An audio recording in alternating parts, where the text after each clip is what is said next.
Trimuda James na Vitalis. Ndo kana usine nyaya James na Vitalis, usine witness to that, enda kunze. Kana kugara kumachia pa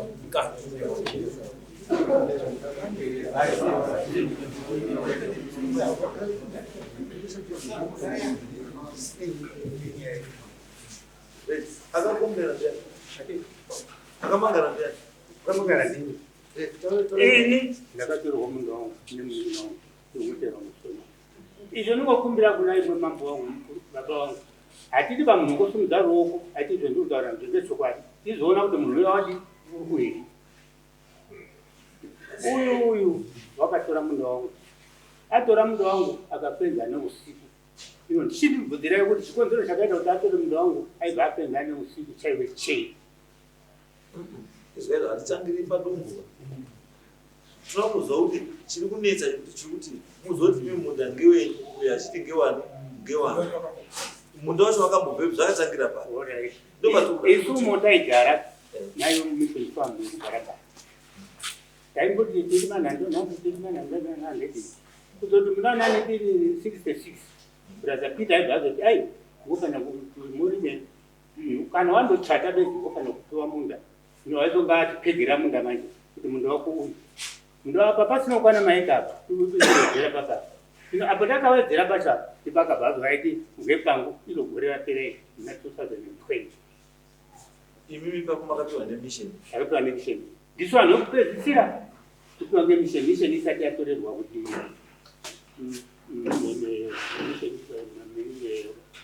kuti amuse sinhu kwezvinoshaisese pese.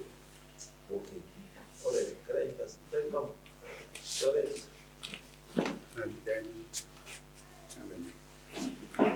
Inini handiziva kuti ndakatora munda wako. Inini taigara nababa munini ndiri kumba kwababa munini ndiri mwana wake gasi ndiri mwana wemukoma wake. Baba paakanga akutama kubva patati jere tese takuba wese.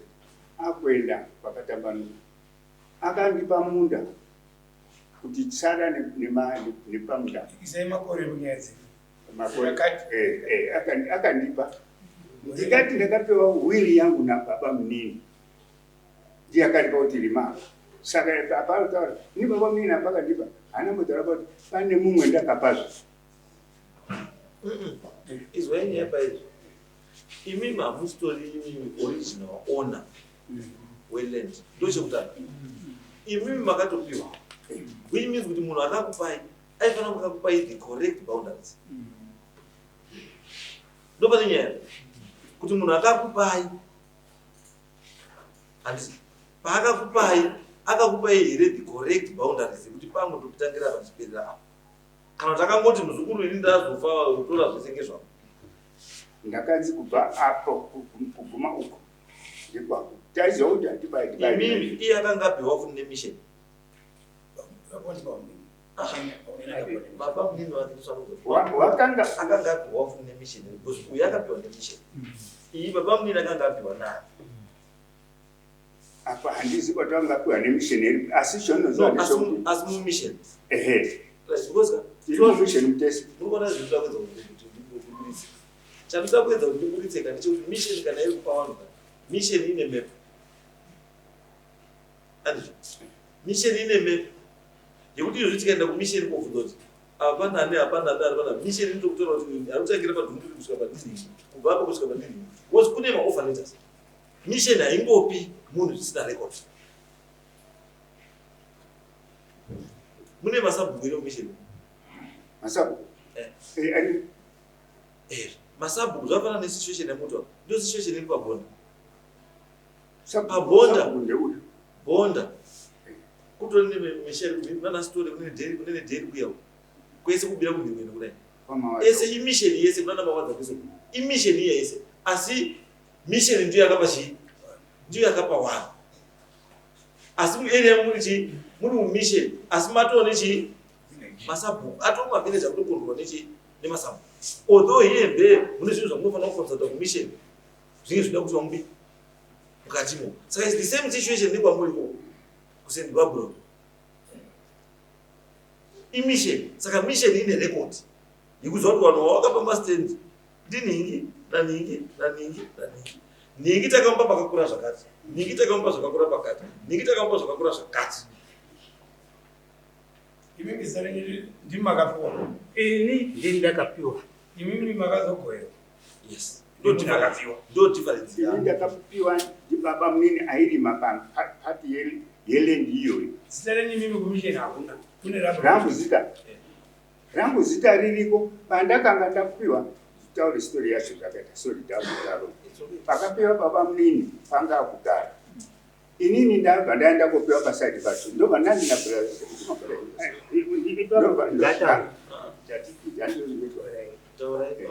ndobva ndanzi nabrother Peter akupfeka munda wangu. Iwe baba munini waita munda wakakura chisvika apa kuende ku. Baba munini ndobva ati ndine munda wangu uri kumusha kwandaigara. Ndakomba nzeti uyu ndegoshamuka pege yangu kuendesa uku. Enda waenda kweko. Ogara kumunda kwangu. Orima munda kwangu. Ndo zvakaita kimenda. No, pani patisina kuziva. Brother Peter akauya achikupegera akapegera baba vanga kupega mina akapegera baba munini wangu ini ndichibva ndazi ndakupegerwa paside pake paibva paramba kuona ipapa pandanopegerwa ndobva ndazi apa pako iwewe baba munini pakakura chibvisa waya kwe uendese uku kuti iye uri pano baba munini ndobva ati ndokumbirawo kuti uyu achitore munda wangu uri kumusha uku. Right. Saka ndakubona mirai. Saka nyaya yatopera. Because kana makasibvisai ufenzi muye up. It means kuti mundu waka diaspora. Handina kuti ndizivise fenzi bamama. Ndoti baba munini. Mati baba munini. Wakanzi toda kuakomodheta mwana uyu. Kubva pauri apa kuenda uku. Handizvo. Chivhisa fenzi yako kubva apa. Uise papi apa. Kuitwa chako mulinde chii mwana. Handizvo. Baba munini ndobva aiwa mwana musasamuise papi apa. Mwana ndaakunokumba kumunda kupi kwandandiri kumba. Handizvo. Saka which means kuti mimi pamakapiwa ndipo ni kumba. Munda yakumba. Munda yakumba. Saka imi munda yakunesana na baba munini wako ndio kumisheneleka ndio kumba. Kaumba. Uyu saka ndandiuti atiti pamunhu uye uye pamubvunze kuti taura hivi uyu 1996 ndio midada kupita ukwe wandichiraga pita uyu anokuwa mndana pita wakazondorimawo ndorimawo atinogweva mundani pita zvinoro vanga satakuta mukati nguva yachiko. Alright, ili tudakuva panduda. Hamuna kusvika panduda. Panduda mugano wekumba. Kuti mugano wekumba ndo kune nyaya uyu wazoenda kopinda kwenyu wapinda hawo. Ndo pane nyaya mambo kumusha muzasi memisha iri kudai. Ndio munda wako mukaenda kotasana nhasi hapana unorimamo. Mune sora amurimwi ndio munda wake. Pane makondiwa anoganura munda wake. Anopangidza mukamira mutafana kudondoroza saka gare pasi munda wake nemakondiwa anoratidza ega paakaguma pemunda wake uri muzasi memusha kana adai kuenda izvozvi kuti madume enyu ndio munda wake hamurimwi nemunhu. Pamakapega usiku pakuzi makapenza usiku sorry pane panonzi makapenza usiku. Aiwa, nyaya yekufenza usiku waudaka pabasa ndio wakati kune mwedzi toda kufenza ngoti nerimwe basa toda kuita. Handigaidi munhu kuti rega kufenza.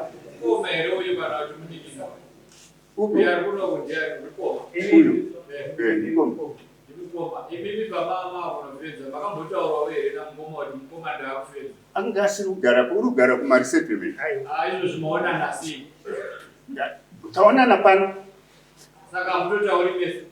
Akutaurira semukomazve. Saka pakadii kumutaurira mukoma kuti mukoma ndaakufenza. Tanga sipo ndamu taura rini. Yakamba sindu akaenda kujibini. Ndine 5 years so tapa fence. Izwaiba kusakause. Yeah, tuda. Munere mu witness. Ndine witness ngana baba mnini wacho first born yake ilosinda kwa mtani. Ndoda mwana wabwe mupi wakapa Ulipo uli kwa mtani. hana kuyenda. Ayo hana kuyenda ndakapira short notes ndakatofonerwa na nemunyori wenyu ndiri kutauni kwara. Musiwe China. Ashitontara nenya. Asi anamtaura about muri lady district ndemkomo wakati masike. Alright, it's okay. Lab like inspection. Then do that. One brother, Roman. Roman. Yes, right. Then he some people that. But some people are that. Ini ndani kama singira sokura toka na wao. Kwa nini anakwenda kutaura babuti ndio kufenda. Kuna sababu kwa kai. Ile ule baba mnini wangu wakafa kureri. Ndio kutanga kuli na zote. Is very bad. Personal property. And she should not personal property. Compassion, you need to consult him. So if I don't look at the wrong, no, next door, that's not what I want to make. No, what is Chino Chako, need to hold the Nichi. The Chino Chako, where all in Yahuda. So let's not make it a requirement. You wouldn't read them down with his own down to him. Sabu, where does he come in? Sabu only comes in by location. Pakapi Wamunda, Sabu, do patrol of Sabu, Wangori, Pakapi, do Pafana transfer your ownership. Payaka Itwa, do Panda Sabu. Do Panda Sabu. Because you are doing this eco-mino area. I say resettlement, eco-mino area. Ende kwa muri mimi kwa kava uyatiza washa commission. Ende kana ndo mission futika is private property. And so I use my witness to that witness ukuthi pamba pashe ipo pa gozi ya anda kumba kwa anda communal lands. Kana kwa anda communal lands it means pakachinja ownership sabu must know. Because izo leaders arikubhadhara mtego.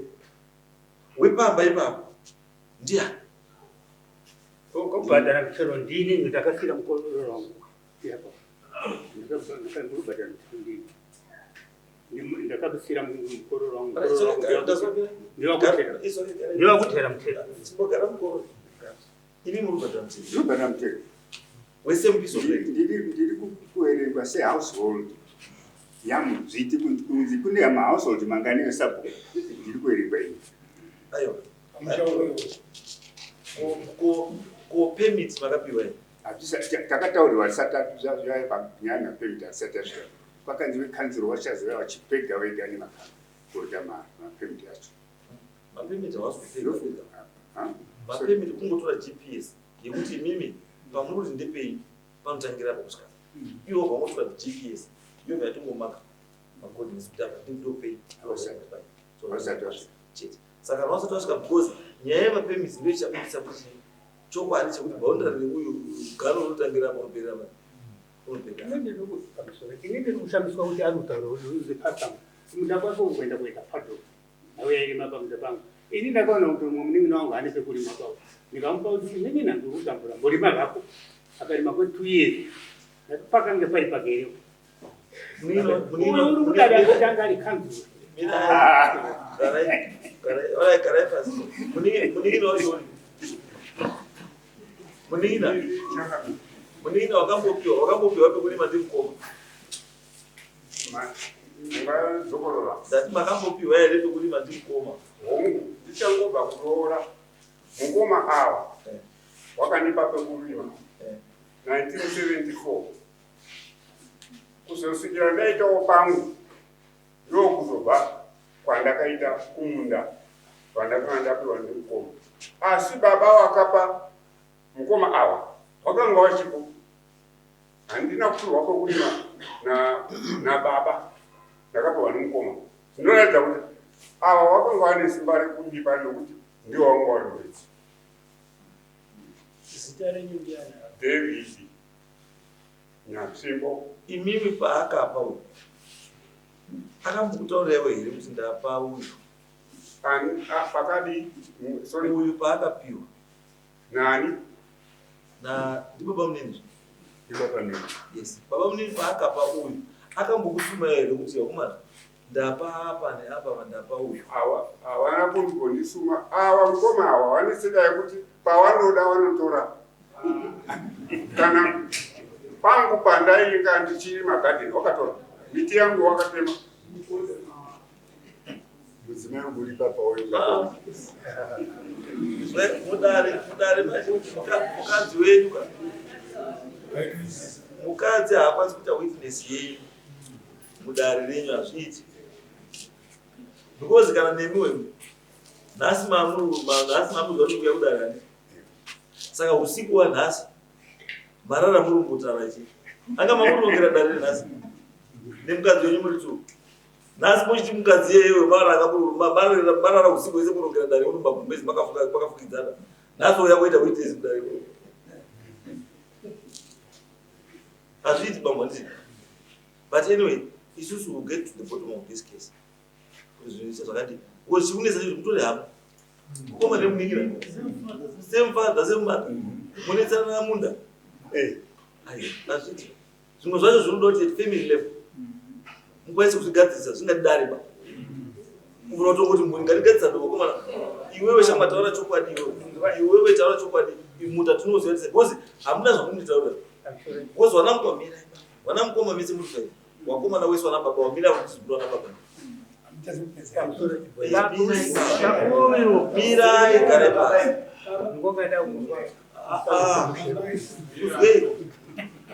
mudare musaine hasha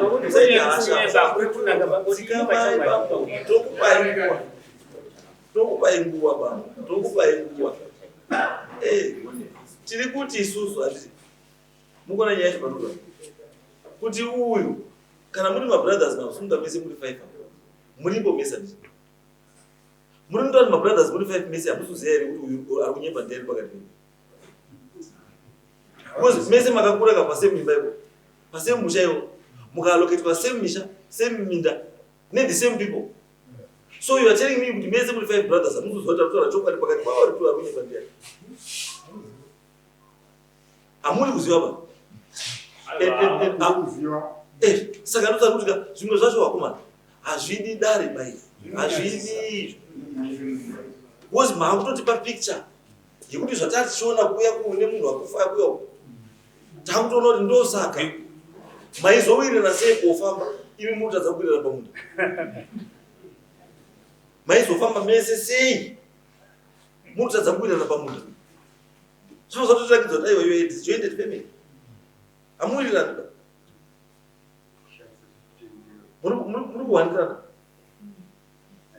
muri kuhandirana of which is wrong ichi chinoda kuti vanhu endai mugare pasi saka zvandakuita manje wakomana toti mudzike munoita inspection in law maita inspection in law mabrothers acho mese muri 5 ndini nemuchilidha chii muri 5 munopaziva kuti baba waigara neapa uyu munda ngewanhingi uyu munda ngewanhingi uyu munda ngewanhingi uyu munda ngewanhingi uyu movatopedza isu tototibatsira uye zvimwe zvacho chiri kukunzai kuno inyaya yekuti hamusi kukwanisa kugara pasi mega semhuri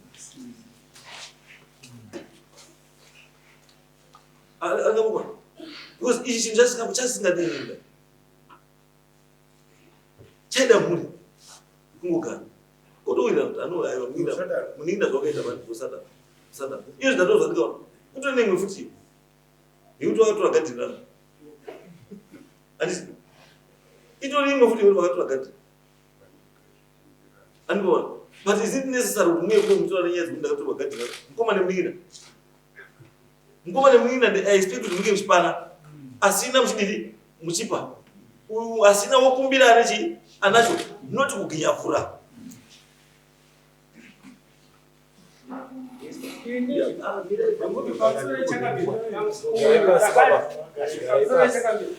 Nyaya iyi yakambotongwa na 2020 ndibaba ava yapa ndo vakatonga nyaya iyi zvekutoti indakabarwa 1968 takakura tichindozva kuti muda ndiwaniki vese vakomana apa vanozva kuti muda ndiwaniki but nyaya iyi yatongwa muna 2020 baba vakaenzanisa nyaya yacho ava vakati dai zvamunoda waya yangu handibvisi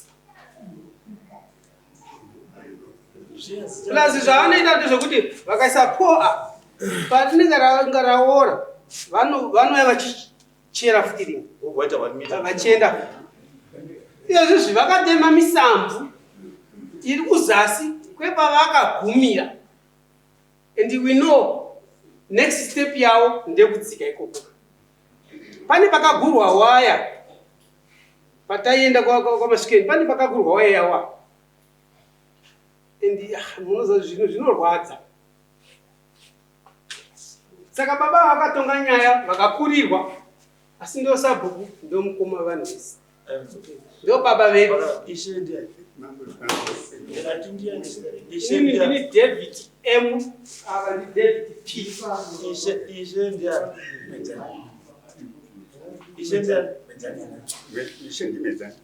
nyaya yakambosvika pamudeni haisati ndatonetsigawo kuti yavhanya asi yakaisina kutidaidzwa kutaurawo kuti tine nyaya yesukuinya vanodaro pamufasho wakaona kuti mune saidi vakutamba saka takuchiti izvozvo izvi chidzokai kupi muswe inspection